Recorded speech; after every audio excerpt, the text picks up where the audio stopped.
My name is Jim Tobul. I'm from Bamberg, South Carolina, and this is my Chance Vought F4U Corsair.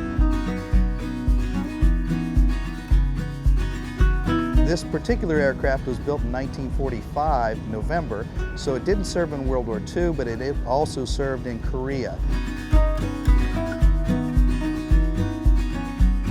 The challenges facing the engineers were very, very high on this aircraft.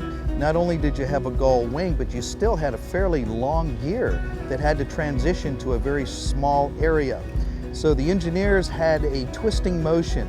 When this aircraft retracts its gear, it twists backwards 90 degrees and then is retracted via a cable and collapsed to allow it to go inside its wheel well, and then the doors close behind it. So it's a very, very unique and engineering challenged situation.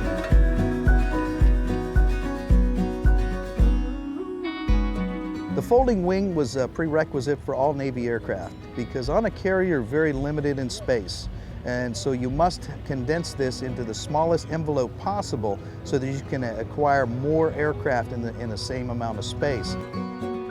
You have a hydraulic cylinder that allows the wing to be folded as well as spread. You also have another hydraulic cylinder that locks the wing in. So when you spread the wings in its flying condition, you have a cylinder that locks a pin that allows that wing never to come up. And there's mechanisms and all type of cabling inside there to verify and ensure that hydraulic cylinder will never come out of its position in flight.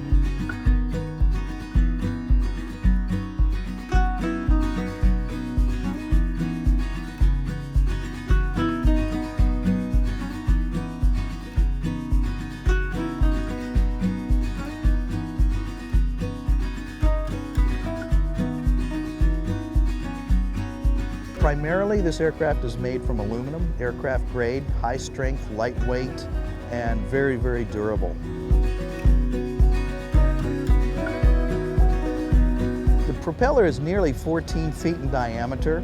It was the largest propeller design in its time to couple up with the Pratt & Whitney R2800 engine. Pratt & Whitney was very good at the radial engine, and they had a single row engines they produced. Very successful, very reliable.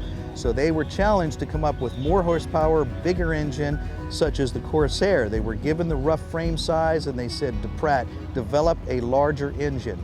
So they took their success of a 9-cylinder engine and they put another 9 cylinders behind the front 9 cylinders. So now you have an 18-cylinder engine with the horsepower that is more than double what you gain from one single set of 9.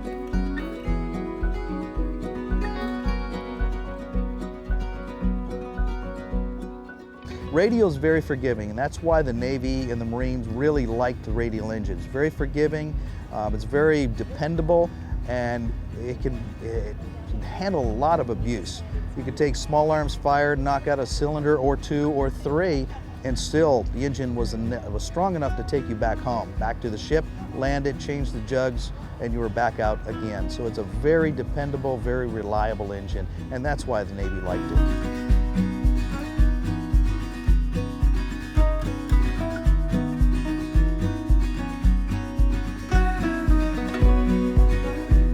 This particular aircraft was acquired by my dad and myself in 1981. It was just a truckload of parts, and it was a project form.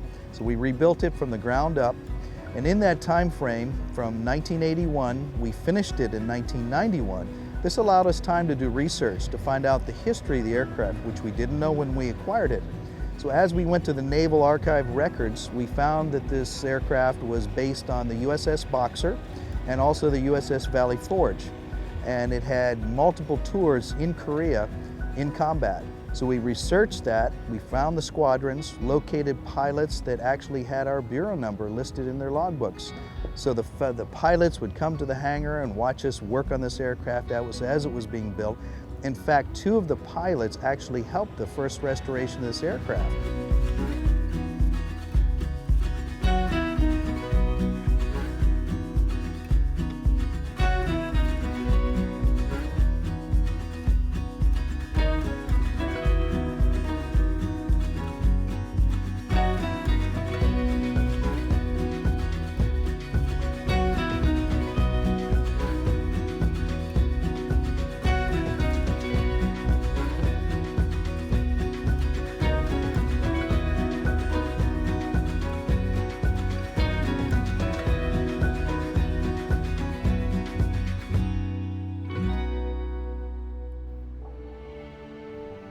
Alpha Charlie 429er, clear for takeoff on runway 28 left.